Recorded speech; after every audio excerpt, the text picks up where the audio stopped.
राधे राधे। आशा करती हूँ कि आप सभी लोग खुश होंगे, स्वस्थ होंगे, मस्त होंगे। आप सभी लोगों को करवा चौथ की हार्दिक शुभकामनाएं।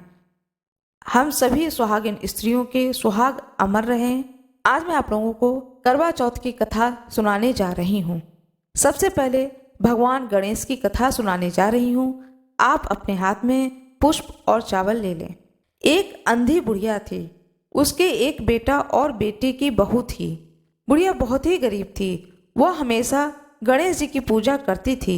एक दिन प्रसन्न होकर गणेश जी ने बुढ़िया से कहा कि बुढ़िया माँ, तू जो चाहे सो वर मांग ले। बुढ़िया बोली, मुझसे तो वर मांगना आता नहीं है, कैसे और क्या वर मांगू। तब गणेश जी बोले कि तू अपने मन में विचार करके कल आकर मांग लीजो। तब बुढ़िया बोली, ठीक है। और वह खुशी खुशी अपने घर आई और बेटे से कहने लगी कि आज गणेश जी मुझसे कह रहे थे कि तुम जो चाहो सो वर मांग लो, सो बताओ मैं क्या मांगूं। बेटे ने कहा धन मांग लो। फिर बहू ने उससे पूछा तो बहू ने कहा कि नाती मांग लो।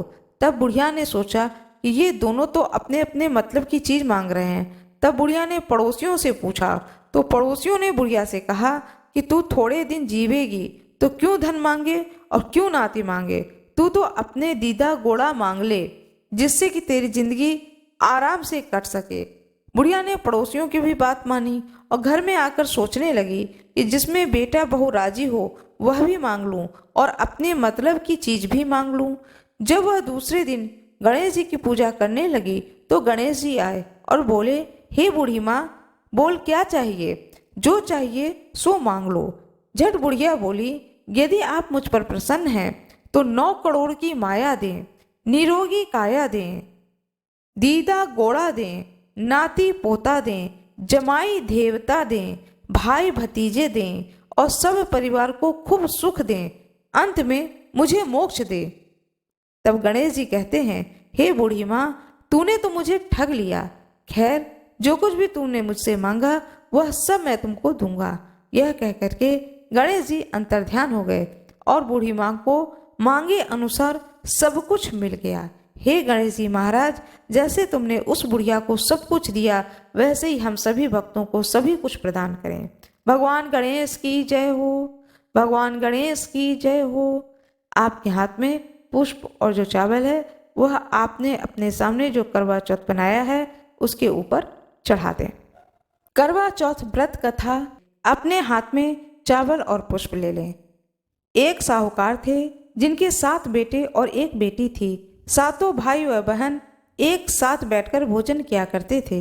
एक दिन कार्तिक की कृष्ण पक्ष की चौथ का व्रत आया तो भाई बोला कि बहन आओ साथ में भोजन करें। बहन बोली कि आज मैंने करवा चौथ का व्रत रखा है, चांद उगने पर ही खाऊंगी। तब भाइयों ने सोचा कि चांद उगने तक बहन भूखी रहेगी तो एक भाई ने दिया जलाया, दूसरे भाई ने छलनी से लेकर उसे ढक दिया और नकली चांद दिखाकर बहन से कहने लगे कि चलो चांद उग आया है, अर्घ दे लो। बहन अपनी भाभियों से कहने लगी कि चलो अर्घ दे देते हैं। तो भाभियां बोली, तुम्हारा चांद उगा होगा, हमारा चांद तो रात को उगेगा।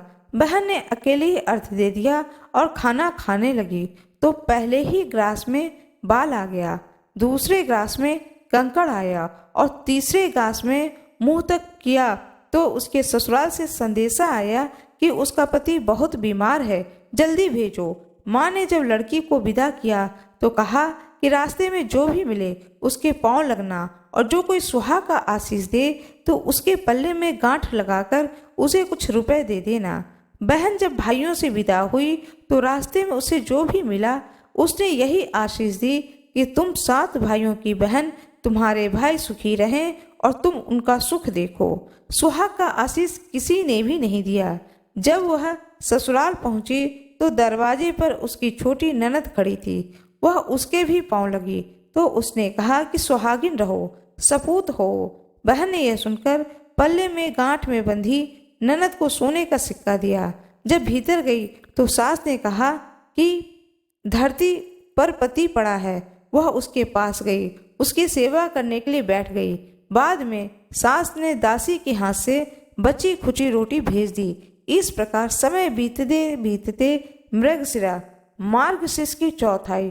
तो चौथ माता बोली, करवा ले लो, करवा ले लो, भाइयों की प्यारी बहन करवा ले लो। लेकिन जब उसे चौथ माता नहीं दिखाई दी तो वह बोली, हे माता, आपने मुझे उजाड़ा है तो आप ही मेरा उद्धार करोगी, आपको मेरा सुहाग देना पड़ेगा।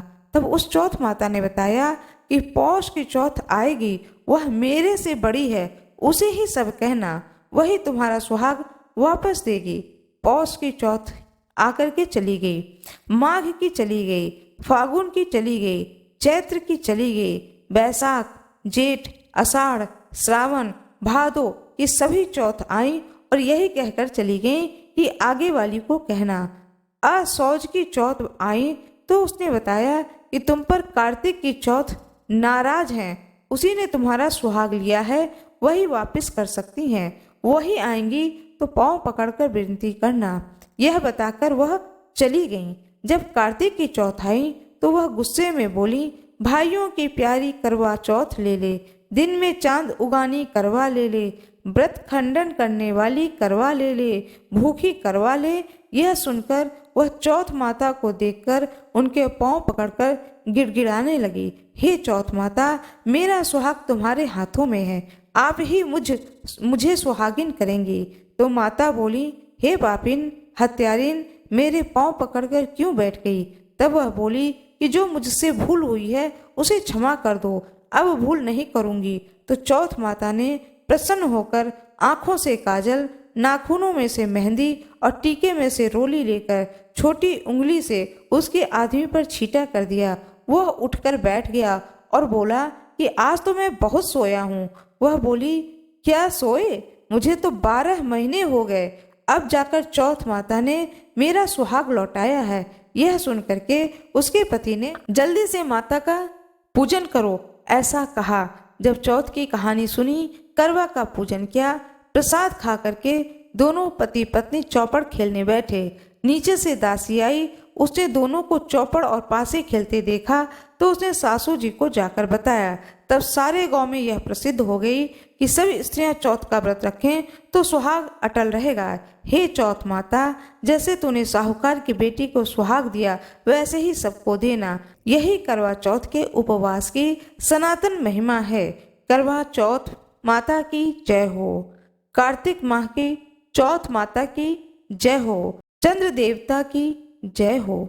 हाथ में जो पुष्प है वह जो आपने करवा रखा है उस करवे के सामने या गौर गणेश के सामने उस पुष्प और चावल को रख दें।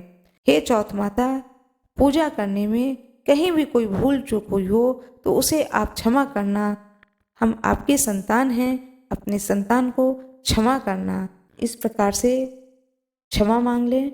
मेरा ये वीडियो कैसा लगा कमेंट बॉक्स में ज़रूर बताएं।